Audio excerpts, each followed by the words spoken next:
Hello बच्चों, कैसे आप सभी लोग। उम्मीद है आप सभी बहुत ही स्वस्थ और मस्त होंगे। आज हम क्लास 10th का वो जो परमेय और अपरमेय संख्या का वीडियो बनाए थे, आज हम उसका पार्ट 2 देखेंगे। कौन सा पार्ट देखेंगे? पार्ट 2। अब देखिए, इसमें सिद्ध कीजिए कि कौन √2 एक परमेय संख्या है। कौन है एक परमेय संख्या? √2 एक अपरमेय संख्या। यहाँ पर अपरमेय रहेगा। √2 एक अपरमेय संख्या, ये हमें सिद्ध करना है। ठीक है, आइए सिद्ध करते हैं। अब देखिए, परमेय संख्या की डेफिनेशन हमने आपको बताया था, जिसे p/q के रूप में लिखा जा सके। सबसे पहले आपको वही लिखना है कि माना √2 एक क्या है? परिमेय संख्या। परिमेय संख्या है। अब यहां पर क्या लिखेंगे? अतः इसे p/q के रूप में लिखा जा सकता है। अतः इसे p/q के रूप में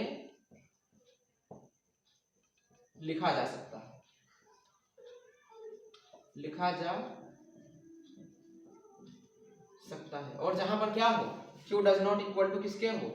0 के। मतलब q का मान यहाँ पे 0 ना होना चाहिए। कितना होना चाहिए? 1 होना चाहिए, 2 होना चाहिए, 3 होना चाहिए, लेकिन 0 नहीं होना चाहिए किसी भी कीमत पर। ठीक है, इतना क्लियर हो गया। अब आइए देखिए, अब √2 इक्वल टू क्या हो जाएगा? √2 इक्वल टू p/q। अब हमें पता है p/q एक क्या है? परमेय संख्या। ये क्या है? अपरमेय संख्या। अब देखिए, इसको दोनों पक्षों का क्या करेंगे? वर्ग करेंगे। तो लिखिए, दोनों पक्षों का वर्ग करने पर, दोनों पक्षों का वर्ग करने पर, वर्ग करेंगे तो इसका भी वर्ग हो जाएगा। √2 का स्क्वायर बराबर p/q का होल स्क्वायर। अब सुनिए, इसको स्क्वायर से अंडर रूट कट गया। यहाँ पर क्या लिखा जा सकता है? 2 इक्वल टू, यहाँ पर क्या हो जाएगा? p²/q²। अब समझिए, ये क्या हो गया? आपका परमेय संख्या हो गया या नहीं हो गया? 2/1 p/q के रूप में लिख गया। अब यहाँ पर लिखना क्या है आपको? अब लिखो यहाँ पे p/q, 2 और ये वाला हो गया परमेय, ये वाला हो गया परमेय, और ये वाला हो गया परमेय। इसको भी लिख लीजिए, q²/q²। ठीक है, एक क्या है? परमेय संख्या। परमेय संख्या है। अतः हमारी अवधारणा गलत है। यहां पर लिख लीजिए। अब यहां पर पहले लिखिए, इस कथन का विरोधाभास। इस कथन का विरोधाभास।